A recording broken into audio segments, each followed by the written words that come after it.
Hi, my name is Colin Forbes, and today, in conjunction with the Morning Star School of Meditation, I'm going to be talking to you about what I call powerful peace. Um, Powerful peace is a process that I have created in my own life and I use on a daily basis. And I guess to start off with, let's just talk about definitions. Peace. When you look at the definition of peace in Webster's, it takes about the fifth level of definition before I get to what I want to talk about. In fact, where it describes peace as serenity or calmness. That's the peace I'm talking about. The peace that allows us to live our daily lives and face the challenges and the moments that are not peaceful and can lead to moments that are not that fun in our lives. But in fact, as I was led to an experience through meditation that helped me experience a level and a depth of peace that I did not know existed. That occurred in the summer of 1994, almost 20 years ago, and my entire life since then has been a process of trying to figure out how to go back into that peace, how to live in it daily, how to experience it. And as I've done this and I've learned a few things, because I didn't even have words for it when I experienced it initially, but as I've learned a few things, one of the things that I've come to realize is peace is not passive. Peace is not peaceful at times. Peace, in fact, is... This distracted me. Sorry, man. It's okay. Okay. Peace is not passive. Peace is active. And in fact, the word that I find that expresses it best for me is powerful.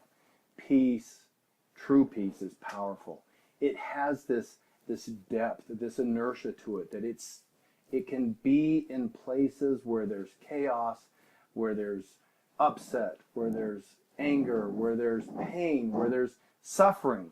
These moments are the place where peace, true peace, is tested.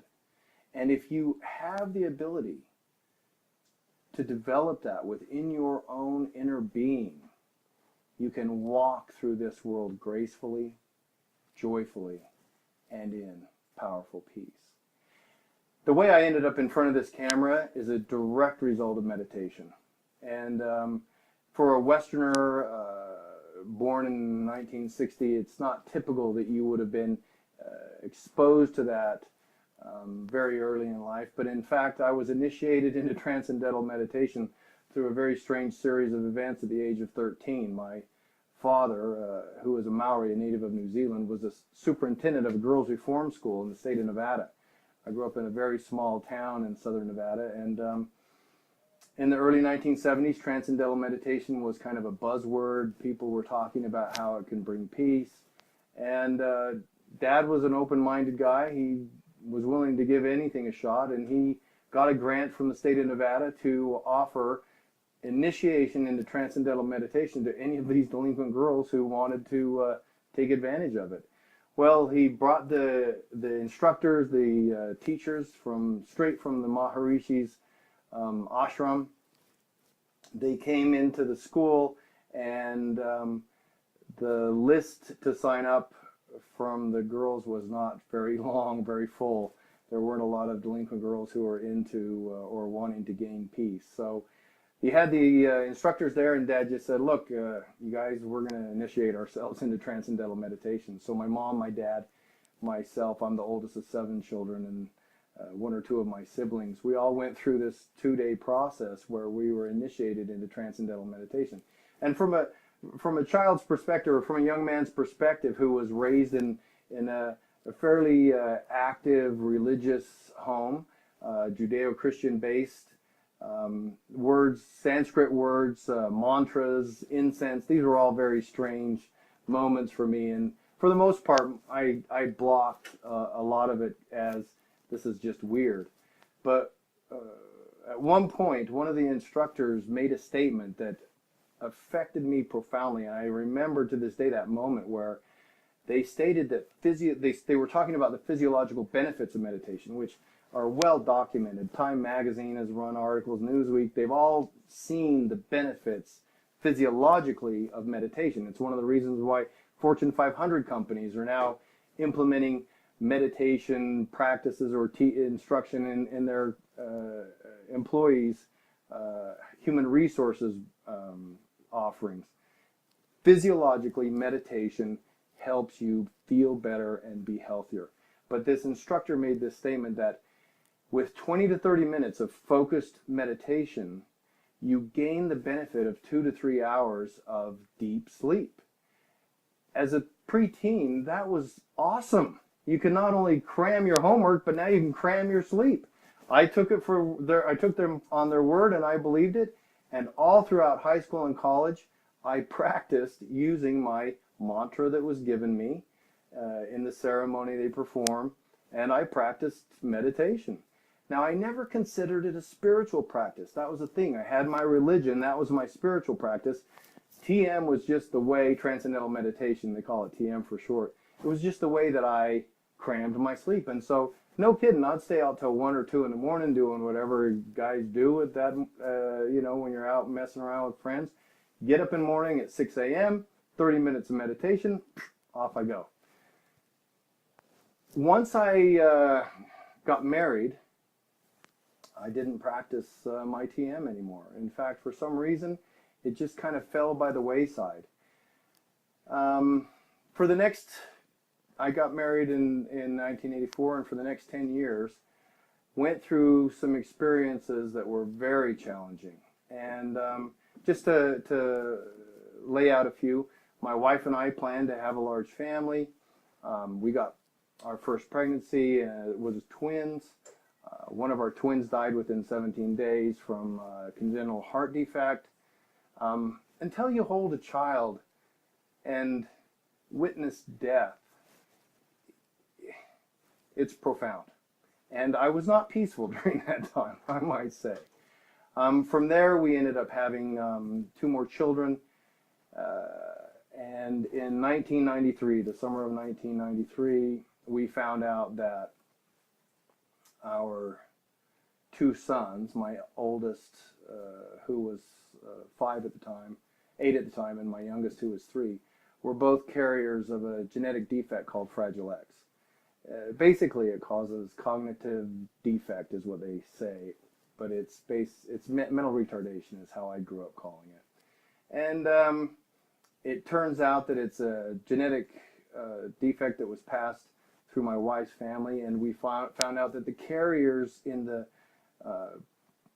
pre-existing state, my wife, are very prone to depression. She and her 3 sisters have all got this X chromosomal gene, and we've all got these children that have these challenges. And here I was, 33 years old, looking at my life, 2 mentally disabled children, a wife who was struggling with depression. I'd never even heard of depression. I didn't know what it was. I was not at peace. In fact, I was railing against the God I had grown up with, saying, what the hell is going on? This is not the life I signed up for. However, deep inside myself, I had a deep faith that there was a purpose for our lives. I was born and raised with this deep and abiding hope that there was a purpose for our lives. And yet, I couldn't see one. I couldn't see a purpose for all this stuff I was going through. I was a decent guy. I hadn't done a bunch of bad stuff. In fact, by the world standards, I had never drunk alcohol. I married my wife as a chaste young man. I had done the right things, and yet here I was going through this, it almost seemed like gauntlet of hell. And I had a decision to make, and I chose to try and find peace. 2 words that, through a series of experiences earlier in my life that meant a lot to me, were harmony and peace. And so I believed in the power of prayer. I believed there was some divine source that I could go to. And I just started pouring my heart out, asking for peace. And for 4 months, basically, daily, morning, noon, night, all throughout, I just says, I need peace. I need peace. Give me peace. Please teach me peace. it led to a moment in prayer where I experienced something that I've only had a few more times since, but I had never had until that moment. But in prayer, asking for peace, a word came into my mind. I never experienced anything like it. It was almost like the Tibetan chimes. It was a clear note of sound and light and power. And I knew that it was inside my mind, and yet I had heard no spoken word, and that word was meditation.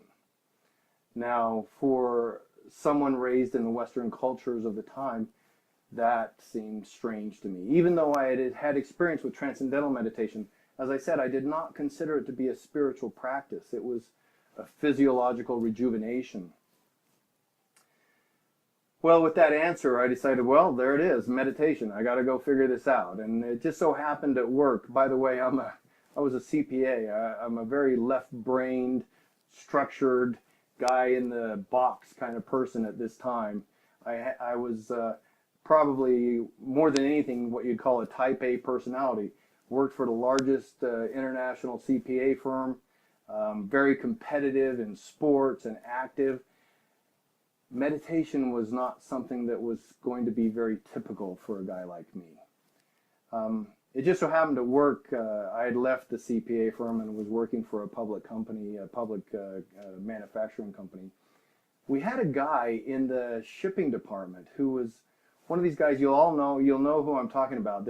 They wear Birkenstocks, and they got these really cool casual ways they move and talk, and they kayak and mountain climb and backpack, and they're just always chill, always relaxed. And I remember he and I had some conversations about philosophy of life, and I really liked him. And so I thought, man, if anybody in my circle of friends knows about meditation, this guy does. Went and asked him, and he gave me 3 books. One was the TM book. One was written by an engineer who broke thought and mind down in a very cold and calculated way. And the third book was a book written by a man I consider to be what I would call a Sat Guru, Eknath Easwaran. I've never met him, but the book was titled Meditation, and it changed my life. I read it. I decided to begin to practice it. And I recognize now that what I experienced was a gift of grace. I think a part of it was my intense longing for peace, but within a week, something happened that I had no words for. A bliss, a joyful peace settled within me. And seriously, it was like from one day to the next, I had all the same problems. I had all the same challenges. I had the same children, the same life. But one day I was miserable and anxious and stressed. And the next day I was walking around like I'd just taken a hit off the best bong in the universe. I was joyful. I was blissful. But it was calm. It was tranquil. I don't know how to explain it. I didn't know how to explain it. For 3 weeks, I lived in that experience. I can still remember my wife, who initially was very anxious about, you're going to meditate? That sounds weird. What are you doing? After about a week of me being in this bliss, she sat me down on the couch. I was a little like, oh wow, I'm going to get a talking to here. And she said, all I can tell you is I don't ever want you to stop meditating because you're nice and basically a better husband. 2 things came out of that. One is an exposure to an alternative reality, a different way of being that I did not know existed. And secondly, and probably the thing that I am most proud of, is I can still remember about the 3rd week. It was about the 3rd week. This child, this youngest child of mine, 3 years old, he knew, I realize now, he knew I didn't like him. I didn't even realize I didn't like him. I wasn't willing to admit I didn't like him or that I resented him. He screamed from the first day he came home all throughout probably 60 to 70% of his life. He screamed, and we could not console him. He just screamed all the time. Here's this child. He hadn't spoken a word. He was 3 years old. I can remember I drove my car home. I drove into the driveway coming home from work and got out, and the door opened to my house. And this young man ran to me and embraced me. My life was changed through meditation. And yet at the same time, as I became this devout advocate of meditation and finally got to the point where with my wife where she'd say, now listen, we're going out with friends. You can't talk about meditation tonight. Please don't talk about meditation. Because it had changed me. It had given me something that I had sought. And yet at the same time, I had deep-seated patterning, thought habits, emotional habits that I was so unaware of. And that's where it gets to, as far as my version of meditation, or what I like to talk about with meditation, because there are so many ways to meditate. You go out on the internet right now, or you go into a bookstore, or go to Amazon and type in meditation. You could spend the rest of your life reading the different ways to meditate and all these things. And so really what I've come to is it's about intent. What is your intent behind seeking meditation? And if what your intent is peace, then I think I might have a little bit to offer you. I went to a seminar once called Money and You. It was established by Buckminster Fuller, a man sometimes referred to as the Michelangelo of America. This man was a genius, and he had a very transformational experience as well, where he was literally walking into Lake Michigan in Chicago to do away with himself, and had a very profound message given to him that changed his world. And he started this seminar that's been going on for 30 years and it still goes on. It was there that I made the connection between what I really wanted and peace. They put you in an exercise where you have to write down your goals. And then they ask you, okay, why do you want those goals? And they keep asking you why, until you have to really get to the depth of why do you want whatever it was. And some of the things that I wanted were material abundance, happiness with my spouse. These are the things that I wanted, but really, and I've done this on several occasions with seminars that I've run.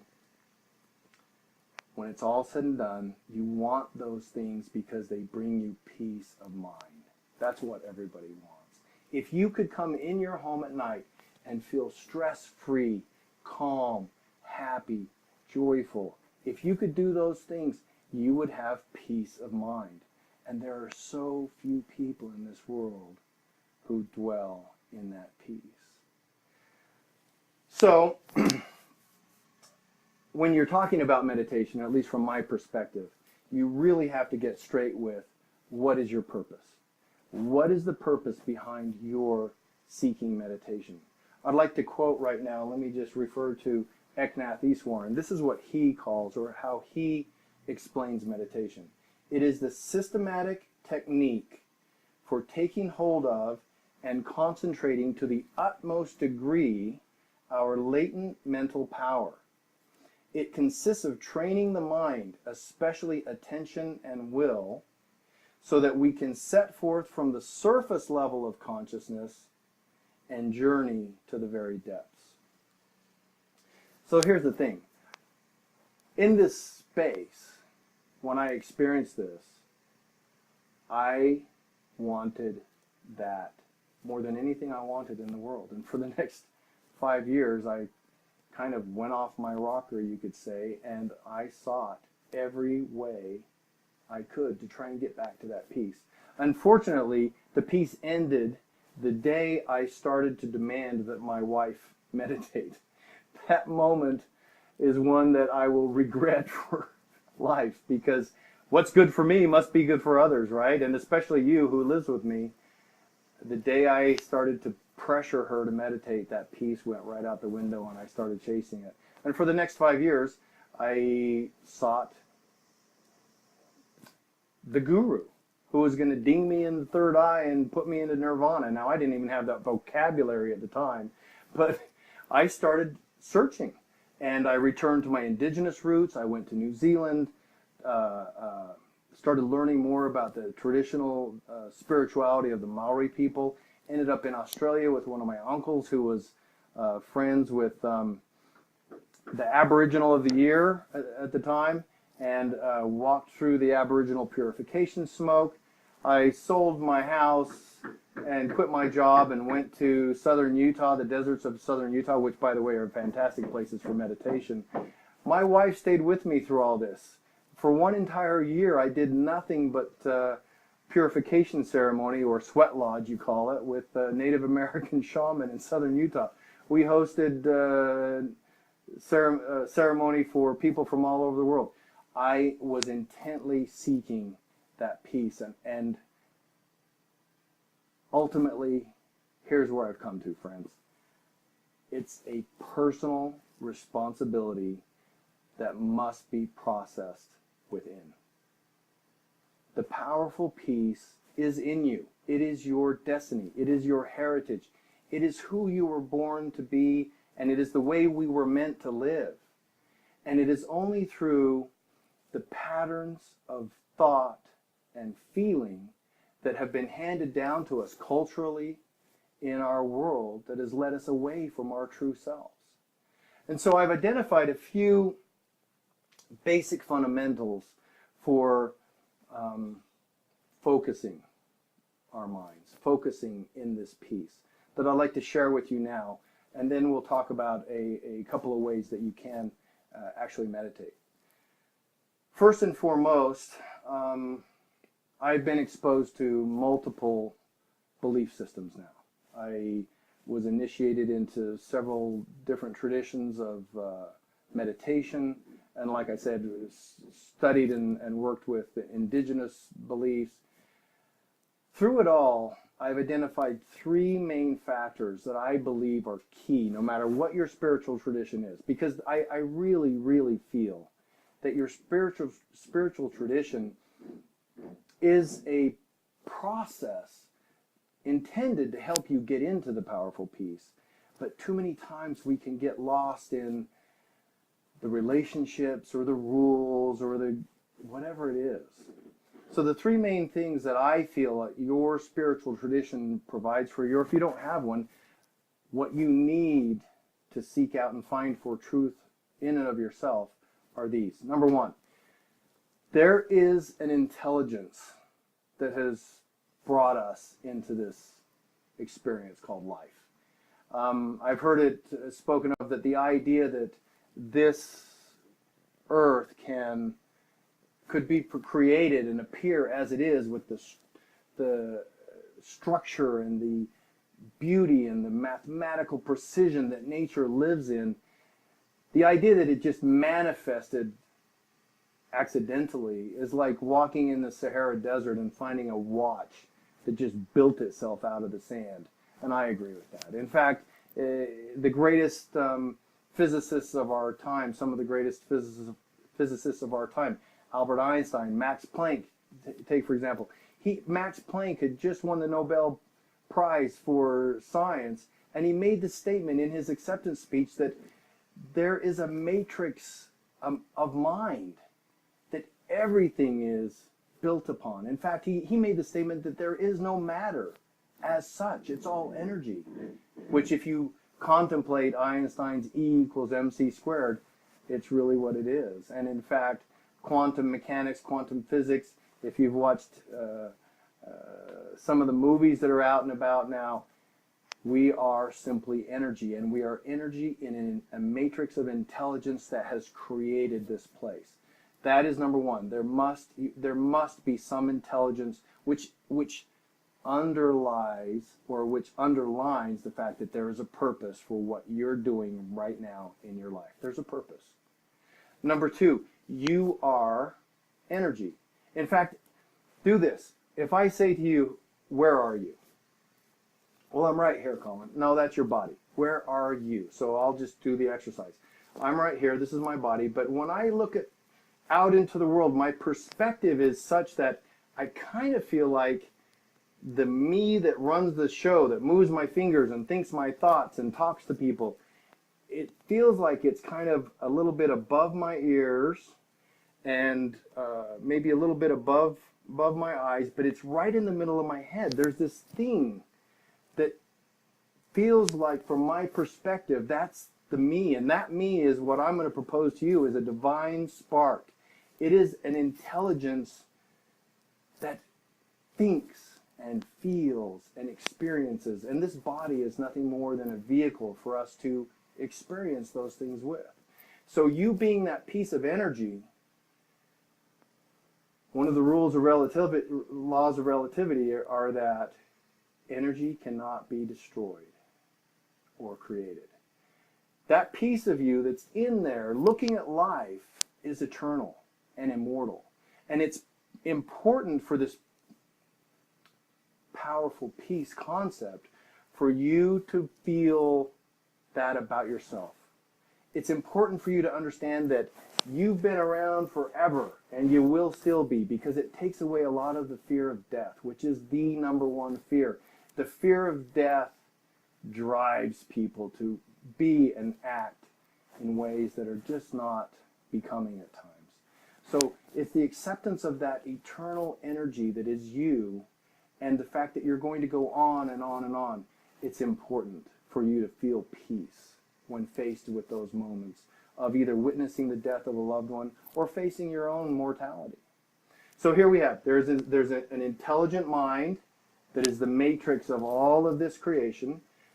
There's a part of you that's eternal and immortal and is going to go on. And that part of you, this is point number 3, comes from that original intelligence, that source, that oneness, that God, whatever word your vocabulary needs to hear, that piece of you is part of that. And that means that you are divine. That means that you have a potential, an unmanifested potential that is unimaginable. There are ways of being and realities that you don't even know exist. And I only know this from my own experience, when one second I was just this regular CPA with troubles and pain, and the next second I was this guy wandering around in bliss saying, what is this? And from that time, in these last 20 years, I've had other moments, other realities, other awarenesses. It leads you to the place where you realize that if you start to truly seek, you can find. If you start to knock, the doors start to open. And ultimately, meditation, it's been said by a great spiritual teacher, meditation is the most secret, most sacred door through which we pass into the presence of the Lord. And that's been my experience. So, the 3 pillars of powerful peace. 1, there is an intelligent source of all creation. 2, you are eternal and immortal. That piece of you that is knowing is eternal and immortal. And number 3, it's eternal and immortal because it's a part of that very intelligence that created everything. In fact, the idea that the indigenous peoples have of oneness, of connectedness. In my own culture, the Maori tradition, there is a word called wairua. Wairua is actually a word for spirit, but the true meaning as the Maori feel about it, it is the wind that moves through all things. There is an energy, and you can study this in the quantum mechanics side of life or the spiritual traditions of life. We are all connected. We are all one. And it's through meditation that we can start to descend into those moments of oneness. And that leads me to the next ideas behind why we need meditation. Our brains are fashioned, we're split-brained species. We have a left hemisphere, right hemisphere, and a corpus callosum divides the two. What they found with meditators as they synchronize the two hemispheres through brainwave entrainment. So let me just talk about brainwaves for a moment. We have, if you get connected to an electroencephalogram, they hook up all the wires to your head and measure your brainwaves.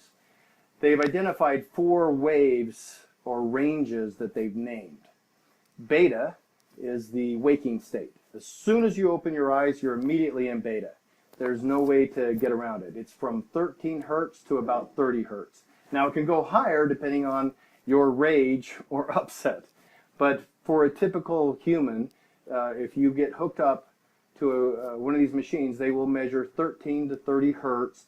And this is you just walking around living every day. Okay? As soon as you close your eyes, if you'll just calm down just even a small amount, you'll shift down from 13 hertz into what is called alpha. Alpha is a range from about 8 to 12 hertz.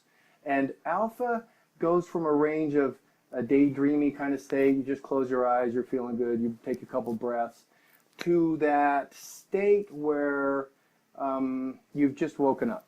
Or perhaps you've just fallen asleep, or you're just about to fall asleep. You've all had that experience where you're just dozing off and all of a sudden your body will jerk or something like that. You're moving into some of the deeper levels of alpha at that point. And in fact, science has identified that that is a deeply effective state to learn in.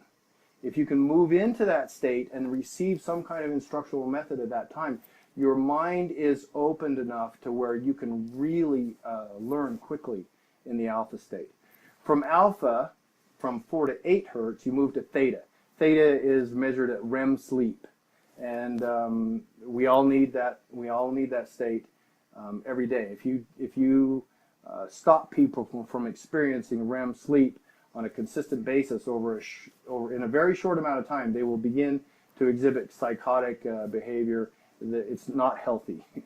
And finally, delta. Delta is 1 to 4 hertz, and that is your deepest sleep. That's where you are just gone.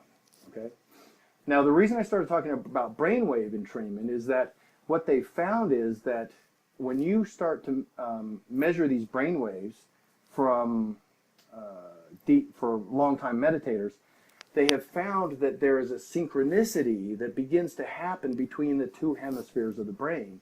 And in fact, really practiced meditators, the brain has actually almost reached a state of oneness where the traditional ideas behind left brain, left brain being very structured, logical, it's the place where we have communication, versus right brain, creative, expansive. There's not specific words, it's mostly images.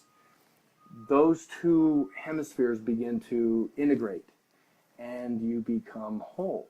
You become one as an individual. And as you do that, you reach a place that I believe is probably one of the most important words when it comes to meditation, and that is balance. Finding balance is very difficult when we start to deal with these realms, because as you deepen your meditation, you start knocking on the door of what I have found to be at times very ugly, dark place, and that is our subconscious mind. Our subconscious mind is the place where you as a child were programmed. From the time that your consciousness entered your body, even in the womb of your mother, your subconscious was beginning to be programmed. And all the family, childhood studies that are done, you can read all about it. From the time you were born until about 7 or 8 years old, you are like a data recorder. You are just sucking up data and socking it away. And no matter what your parents were doing at the time, and no matter how much you as an adult wish that you didn't do what they did, folks, you're programmed. You have patterns built into you. It's cultural. The TV that you watched, or maybe you didn't even get to watch TV. It's familial, parents, grandparents, siblings. It's you, your own individual self, from experiencing life, reading books, watching movies, having people beat you up or beating people up. These are all things that program you And it's all built into your subconscious mind. And here's why it's so powerful. Here's why the subconscious mind must be dealt with, is that you as an individual, your conscious mind can be measured to process 40 bits per second of information. 40 bits per second. Now, folks, if you've got an internet and you're running at 4 megabits, that's horrific. That's really too slow. So imagine a conscious mind. You're like you're not even a computer. You're a 10-key add machine that's not electrical or something, man. 40 bits per second. You're lucky you can see 2 or 3 things at once. That's why multitasking does not work. Your subconscious mind, on the other hand, processes 40 million bits per second. Folks, it's 1,000,000 times more powerful. And so you're walking around thinking you're thinking your thoughts? No. You are being thought by your subconscious mind. This is where the rubber really meets the road, because the intention behind your meditation, if you want to live in powerful peace, the intention behind your meditation must be to gain control of these thoughts. In fact, one of the great Hindu meditation teachers made this statement: a fast mind is a sick mind. A slow mind is a healthy mind. And a still mind is divine. Folks, as I deepened my meditation, as I practiced more, as I read more, as I studied more, what I began to be able to do for the first time ever, and I didn't even know you could do this, is I began to be able to follow a thought as it flowed through my mind. I'm telling you, the first time that you start to be aware of that movement, and then something happens that in your world has traditionally caused you upset. Your team lost, or your wife did something, or your child did something, or just the jerk on the side of the road that drove past you in a way that you didn't like. Once you've started trying to follow these thoughts and be aware of them, you start to become aware of how easily it is for you to just go off into not following your thoughts, not being aware, lack of awareness. In fact, I always laugh because the first day that I sat down to meditate, this book, Meditation by Eknath Easwaran, he talked about, okay, what's going to happen is you're going to focus. We'll talk through it in a few minutes.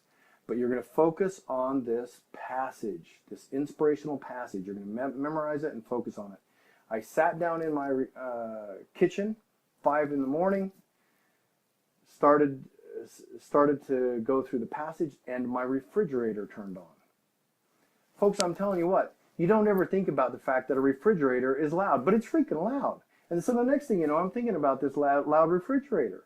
I have tried this on several occasions as I've spoken about meditation with people and said, okay, here's what we're going to do. Let's just pick a simple sentence and see how many times you can repeat that in your mind. Close your eyes. How many times you can repeat that in your mind and stay only on that sentence. People are lucky if they can do it for 10 seconds. We are not aware of how unaware we are. Let me just wrap up and go through some basics of an actual meditation that I've used to try and train my mind. And it's based upon this book that I'm telling you about. I would highly recommend it, by the way. But I've kind of twisted a few things around, or moved a few things around from my own experience. Number one, Eknath calls this passage meditation, and so I picked an inspirational passage. He suggested the prayer of St. Francis of Assisi. It's a fantastic prayer. You can choose a scripture. You can choose any kind of inspirational thought. I would actually recommend that it be more than 1 or 2 lines. You want something that your mind has to focus on, that it really has to work a little bit. We do not work our minds very often. So choose yourself a passage, an inspirational passage. It's important that it be an uplifting message, because what's going to happen is you focus your conscious mind, your subconscious mind opens up, and you can start to really put deep messages into your subconscious mind, create new patterns. So you've got your passage. Number 2, your physical body. The physical body does not want to sit still. It likes it when you're paying attention to its needs. If it's hungry, it wants you to go get something to eat. If it's seeing something that it's finding attractive, it wants you to go do that. You want to make the physical body as inert as possible. So you have to be comfortable. Find yourself a cool, quiet, I would prefer a dark place just because you don't want the light reflecting in your eyes. You want to sit, you don't have to sit in funky positions. I mean, if you want to get into all that, I've done all that. Yeah, there's some benefit to it. If anything, it means you can sit cross-legged anywhere you're at. That's the number one benefit I found from the lotus position. But anyway, find a chair where your feet can sit firmly on the floor, flat, hands on your knees. Your spine is straight. The crown of your head should be directly above the tailbone, okay? You want to sit in this position because the bone structure supports you. It's not a lot of muscular movement to do that. You're going to sit in that position, close your eyes, and simply repeat your inspirational passage. I guarantee here's what's going to happen. You're going to start in, and within moments, let's say, you're going to hear a refrigerator or a car outside, or your dog's going to bark or something. You're going to get an itch, for goodness sake. Something is going to happen to distract you, because guess what? The inmates have been running the asylum. They don't want to give up control. They know what's happening here. You're trying to take control, and they are going to do everything they possibly can to let them run amok continually. Do it, folks. As soon as you start to feel, or when you become aware that you've skipped your passage, you've left it, and you're thinking about work or family or whatever, don't berate yourself. Don't be bad. Don't feel bad about it. As soon as you start assigning negative emotion to that experience, you will start to lose the benefit. Be gentle with yourself. Be loving with yourself. It's okay. I'm just training. You don't become a great baseball player by kicking the dirt and throwing the bat every time you strike out. You have to be patient with yourself, and it is practice. Ultimately, the meditation I'm describing is practice. You're practicing awareness of what you're thinking. And the deeper you go into that awareness, suddenly now, when you're driving that car of your mind, that chariot, it's been described as a chariot of horses. The mind are the horses, your physical body is the chariot, and you are the driver. And up until now, your horses have probably been going wherever they wanted, and you felt helpless at times. As you begin to practice, my friends, you deepen your awareness of where your thought is going, and you begin to live gracefully. You still have the moments. My wife has many a memory of me, and she loved to sing, "Oh, look at the meditator. Are you peaceful now?" But I'm telling you, folks, it's worth it.